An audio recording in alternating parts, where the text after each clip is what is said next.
Hello, everybody. Good afternoon and welcome to the United Stands. We're live with Fabrizio. How are you doing, Fabrizio? How are you, my friend? I'm good, thank you. Thank you again for the invitation and happy to be here with you. Yeah, well, we're not good as United fans at the moment. I watched a video on YouTube this morning and you were exactly right. It's not the best of times for United, but the great thing about having you on this afternoon is that we can start to look forward to the summer, look forward to change at Manchester United, because I think we do need it. So we're going to go through some transfer stuff. But I suppose the first topic I wanted to speak to you about was Cristiano Ronaldo.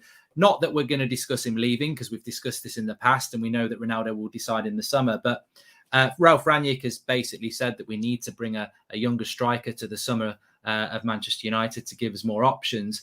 What do you think those options are? Because I know a lot of people in the chat will talk about people like David at Lille, maybe Isaac, Nunes at Benfica. And this morning I was reading about Osimhen from Napoli, but we've spoken about Napoli before and they don't sell people cheap, do they? So where do you think United are looking at for strikers at the moment? It's going to be difficult for Osimhen. Osimhen is doing great for Napoli, and as you mentioned, it's going to be a complicated one. I think the other names you mentioned are players that could be on the market in the summer, like Darwin Núñez, like Jonathan David. So they are all players with a lot of clubs following them. And these clubs are waiting to see what kind of domino there will be on the transfer market to see what's the next step. To decide who will be the striker for Man United is important, as also for the other positions, to understand who will be the manager. But we can say that 100% they will go for a young striker. They want to understand what kind of striker they want. If a traditional number 9, and so in this case, we can think about players like the ones you mentioned. Darwin Núñez is a traditional number 9, for example, or to player maybe is used to play with another striker alongside him. So, for example, Lautaro Martinez is playing with Inter. I saw his name around for Man United. He's playing with Inter always in a 3-5-2 system. It means that he's used to play together with another striker.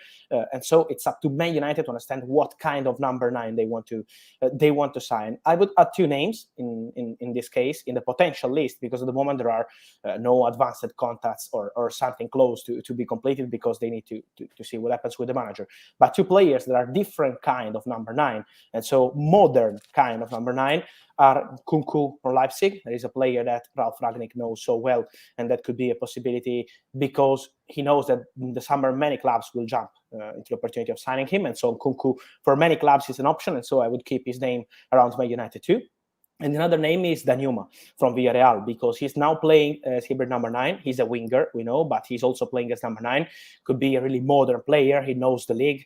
So many clubs are following him. And in this domino, it's not just for Man United, but in this domino of strikers, this name have to be included, because I'm sure that we will have many players moving.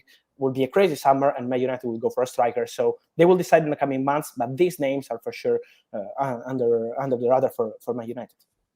I've seen the name mentioned in the chat. I have to bring it in. Do you think Harry Kane or Erling Haaland are just too higher price for Manchester United and what they're looking at this summer? Because they don't want Ronaldo to go, really, do they? So yes, I think it's gonna be complicated for Harry Kane. We know that Tottenham's stance is so clear. I think if Antonio Conte will stay as Tottenham manager, they have 100% to confirm Harry Kane. Because if Conte wants to stay, it's because he wants to rebuild, but to win and with Harry Kane. So it's not gonna be easy for Man United or any other club to find an agreement with Tottenham for Harry Kane. So let's see what happens with Conte also. But for Kane, it's really complicated, and for Haaland, at the moment, there are no contacts between Man United and Erling Haaland team. So people around him in Raiola, and also with Borussia Dortmund. At the moment, it's Manchester City, Real Madrid, Barcelona, the 3 clubs that are pushing. I will keep an eye also in the strikers domino on Paris Saint-Germain, what happens with Mbappé, but also on Bayern, what happens with Lewandowski. It would be a crazy summer for strikers. So we can't say impossible for any of these names, but we have to say that it's really complicated for Erling Haaland or for Harry Kane to join Man United as of today. It's interesting. I mean, I personally don't think there's anything in this, but I saw a story about Lewandowski a couple of days ago, and I thought, well, I'll ask Romano about that, because if United get in the Champions League, I think Ronaldo will definitely stay. And if Ronaldo leaves, I don't think Lewandowski would come to a club that's not in the Champions League. So therefore, it doesn't seem logical that Lewandowski would come to Manchester United. Champions League football is too important. It's too important to have the opportunity to sign top players. As you mentioned, a player like Lewandowski, but also many others we mentioned. If they are in the market, but they are in the final part of their career, they want to be 100% playing Champions League football. It's something that they are asking in the negotiation. So this is why it's not going to be easy for Man United to approach potentially Robert Lewandowski. I would keep an eye on him in general, yes, because his situation is in danger with Bayern. He has a contract till June 2023. At the moment, they have no meeting scheduled with his agent to discuss a new deal. Yesterday, 2 days ago, Salihamidzic, the director of football of Bayern, said, we want to keep the player, but Lewandowski was surprised. He said, at the moment, I have no proposal on the table, and he wants a contract extension to stay at Bayern, or he will prepare to leave in June 2022, so in the next few months. So this is why the situation is dangerous for Lewandowski. Bayern, for sure, they will try to approach the agent and to fix the situation, but will be a crazy summer again, and for strikers will be really a big domino. And this is why I want to exclude anything. So we can keep the name of Lewandowski in the air at the moment. Okay.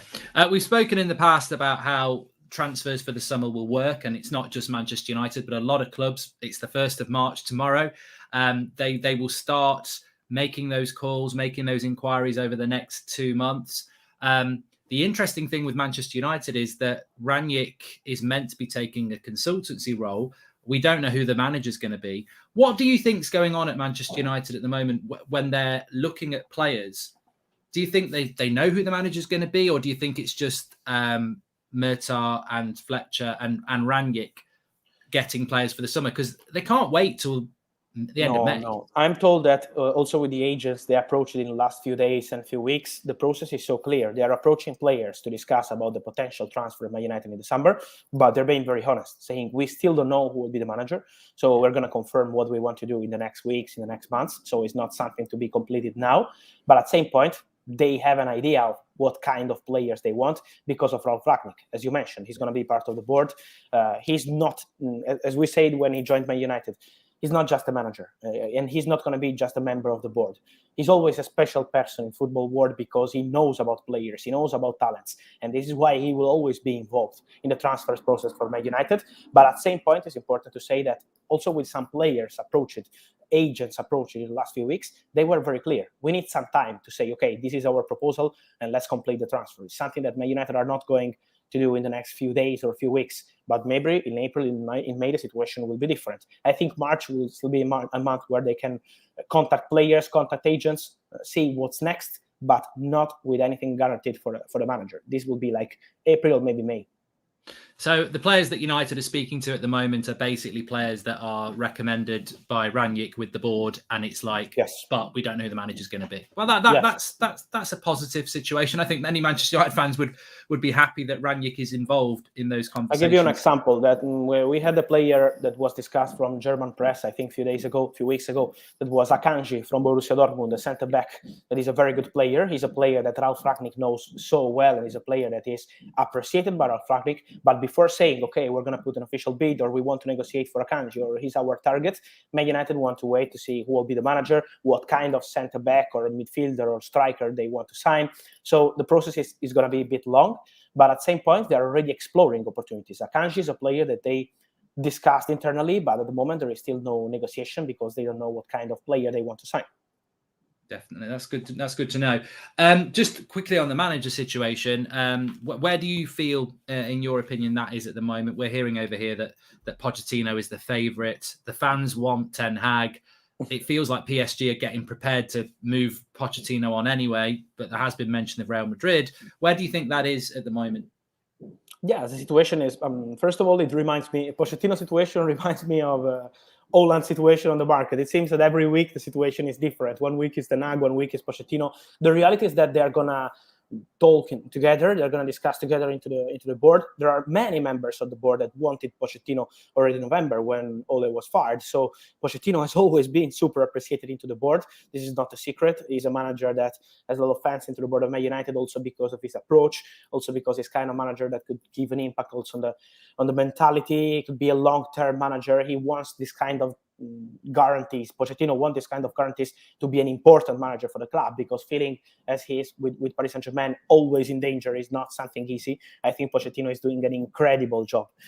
He was incredible. The approach of Paris Saint-Germain with Real Madrid was incredible. It was very good, and it's never easy with a lot of pressure, with a lot of top players to manage this kind of situation. So I think it's really underrated the work of Mauricio Pochettino with Paris Saint-Germain. But at the same point, he knows that at the moment nothing is agreed with Man United. So they are discussing internally about Pochettino. Ten Hag is another serious option, but they keep the race still open. So nothing has been decided yet. They want to take their time. They know that it's so important, this decision. Talking with people around Man United, they say, we can't fail. We can't fail about the manager. This is too important to have the new face of the project. It's not just about the manager or just about the system or what kind of Man United we will see next season. It's about the next 2-3 years. It's about the long-term project. It's about signing new players. They need something clear. I think now it's so clear in football, in modern football, if you want to be a top club, as Man United will always be because of the badge of the history, but winning titles, you need a clear project. You need a project with a manager that is the leader of the project. Look at Guardiola, at Klopp. This is how these clubs are building around the manager. And this is what Man United need. I think the interview from Fred was a statement from an important player in the dressing room, like saying we can't continue with the manager is always in danger or the caretaker manager. We need something clear. And this is the reality. Man United know that they can't fail. And this is why for the manager it's going to take a bit of time, but they want to be 100% sure of the choice they will do. I agree. I think, many Man United fans would agree with you on that. We accept a long-term project because we know the club is in a position where it needs that, but they've got to make the right decision next time. And it can't just be, based on a handful of people. They've got to look far and wide and make sure that the decision they make is one that the fan base can get behind, really, and not be uncertain about. Anthony at Ajax, I mean, what do you think about this is quite interesting because obviously Ten Hag is the manager of Ajax at the moment. So you think, oh, is that something to do with that?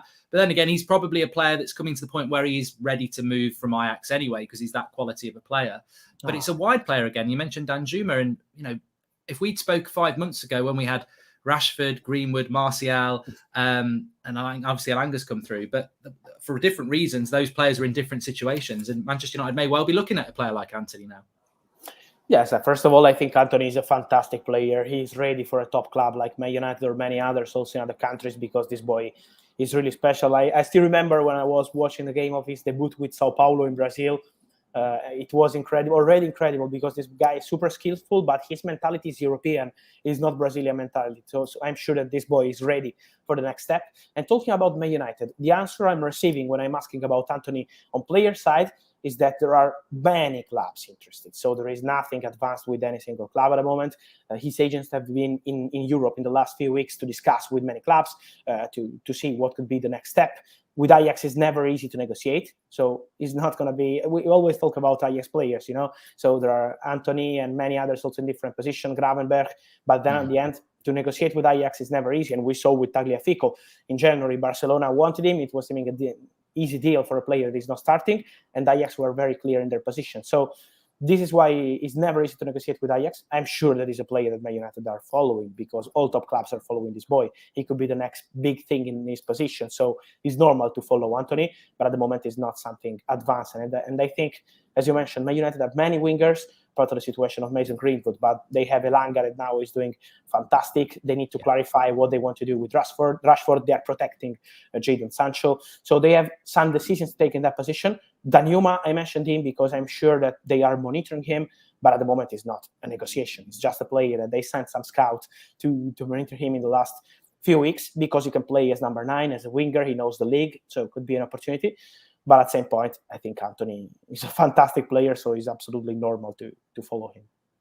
The number one priority position, I presume, is still the holding midfielder, CDM, whatever people call it these days. And it's sort of gone a bit quiet on that because we have been talking about strikers and centre-backs and right-backs. But this would be surely the priority. They didn't do it last year, Fabrizio, last summer. Where it's hard to... As a priority position, though, it's hard to figure out what United are speaking about. I mean, Declan Rice is an obvious one, but a lot depends on price and other clubs. I think we all know if Chelsea go in, he'd probably go there. Are there other players like Tchouaméni? Are there other options that United are looking at this moment in time? Well, let's say Tchouaméni is a very good midfielder, but last summer when we had rumors in August, the answer I received on Man United side was he's not a target. So maybe now they will change their position. But last summer he was. Now there is Ragnik and it will be different, of course. But last summer was not a target. I think they will work as they always do with a list. Man United are used to work like this on players. And their top of the list, of course, is Declan Rice. He's a player that, as you mentioned, they love him, but it's the same for Man City, for Chelsea, for many clubs around Europe. So it's absolutely not easy to sign Declan Rice. And also same for West Ham, because we have to respect West Ham and say that they've been very clear with Declan Rice in the last few years. They wanted to keep him and they were able to do it. So congrats to West Ham, because it's never easy to resist to proposals, and they were very, very good. Talking about the list, they always have some players that they're following since a long time, like Ruben Neves. He's a player they've always been monitoring. Let's see what happens with Boubakary Kamara, but they had the chance to sign him in January and they didn't want. So maybe he's not the top, one of the top priorities for Man United. Let's see. I'm sure that the manager will make the difference in that position. I'm sure, because it's a position where what kind of midfielder, okay, it has to be a defensive midfielder, but what kind of midfielder you want to sign, how much of the budget you want to invest in that position is something that is too important to decide. And this has to be with the manager involved. So this is why it's going to take some time. This is why Man United didn't sign any player in January in that position, because I mentioned Kamara, but for Zakaria was the same. They had the chance to sign these players, and they were offered the chance to sign Kamara also in the last hours of the market, but they didn't want, because they wanted to save part of the budget for the new manager, and this is what they will do also in the coming months for this player. Interesting. I saw your video this morning talking about, we'll just go through some players that might be going and signing contracts. Yes. I know you've said that Jesse Lingard, the situation is the same. He's probably going to go. David De Gea, new contracts in the pipeline.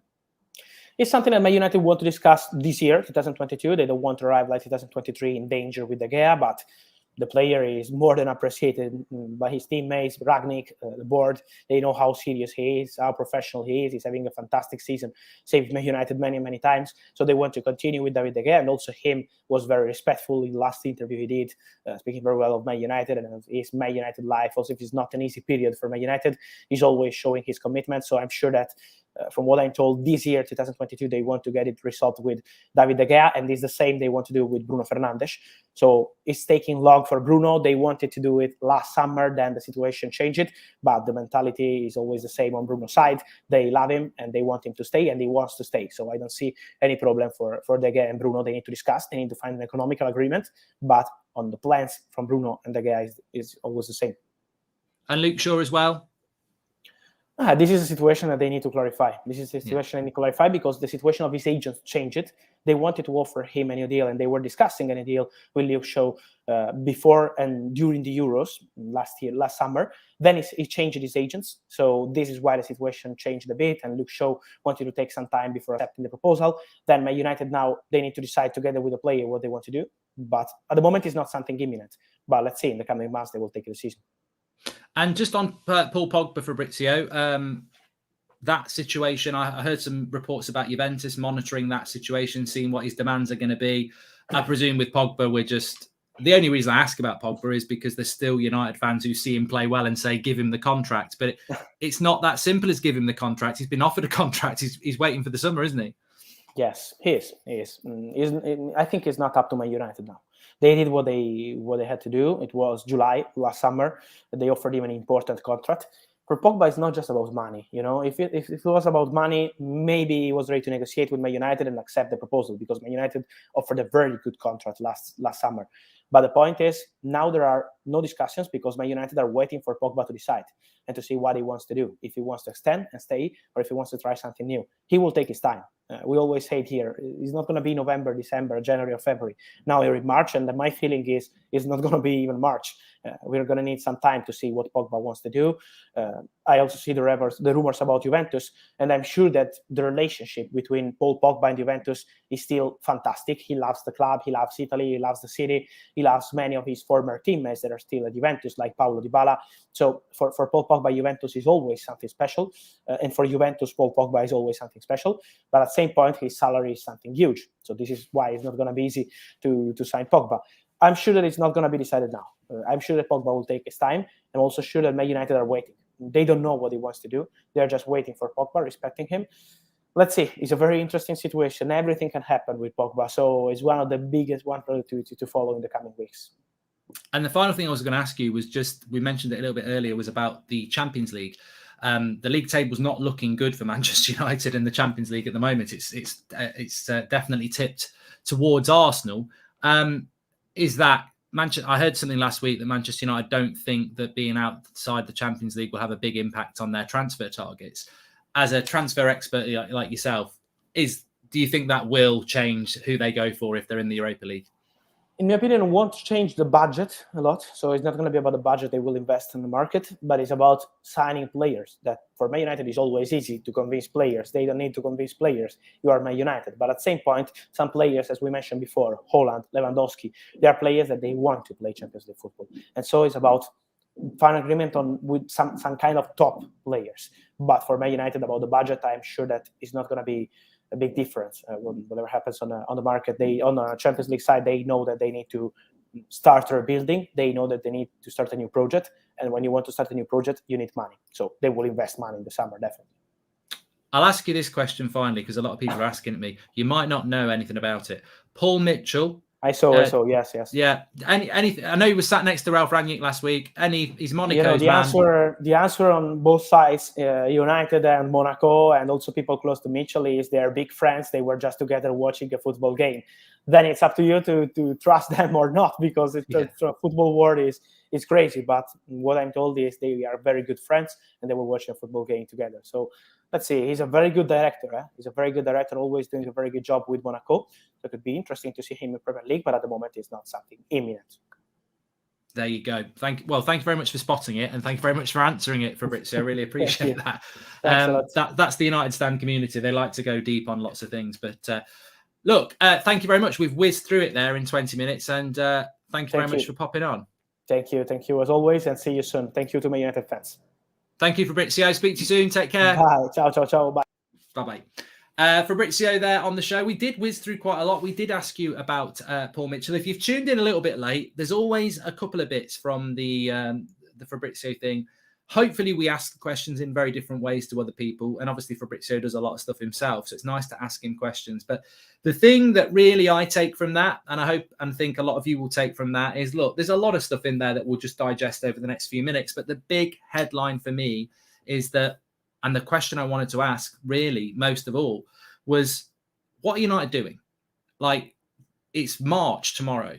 The transfer window is not that far away, and you cannot start picking the phone up and going, Osman, do you fancy coming to United in June? We've got our new manager now. We've got to be talking to people now. And if we are talking to people now, who's involved in that? Well, you've had that from Fabrizio Romano there. United example, they are speaking to some players at the moment, and when they're having those conversations with those players and their agents, they're being honest and saying, look, we like you, we are interested in you. It will be a long process though, because we don't know what the new manager wants, but we do want to start the conversations because we think you fit the right profile. And most importantly, when I said who is having those conversations about who they should speak to, because there's a really important part there. If United are currently having chats with Tchouaméni or Declan Rice, who's telling them to speak to Tchouaméni and Declan Rice over Ruben Neves and somebody else? And there we get it. Ralph Rangnick is involved in directing these conversations, which for me is very important, because if it's Darren Fletcher, Murtar and Richard Arnold, I'm worried. If Rangnick's involved in that conversation, this is very good. And obviously Akanji was mentioned in there. Last week we were linked with Akanji. And this, I think you can take Akanji as an example of what United are doing. We probably have had conversations with Akanji's representatives. They probably are looking at coming to Manchester United with a year left on his contract. But Manchester United are having to say, look, we like you. What we're looking at, we like you.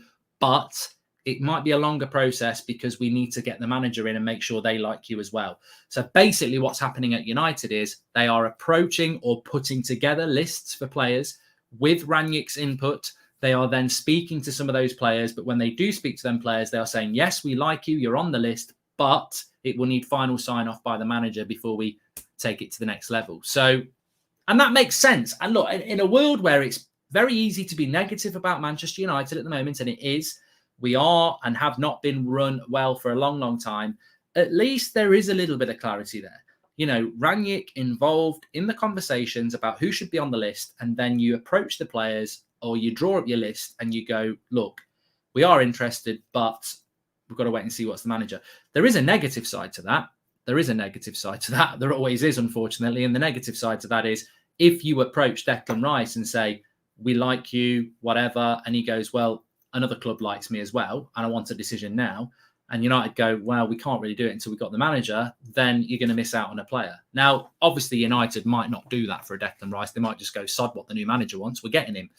But with your Akanjis and your Antonys and your Danjumas and your Jonathan Davids and people like that, you might have to miss out on some of them because the new manager's not in place. But look, at least we're doing something, and I think it's really important that we know Ralf Rangnick is involved in those conversations. Hence why we are being linked to people like Akanji and Hadara and Nkunku, which is another player that Fabrizio mentioned there as well. The strike, look, CDM is the priority position for United. I don't think there's enough names around that position at the moment.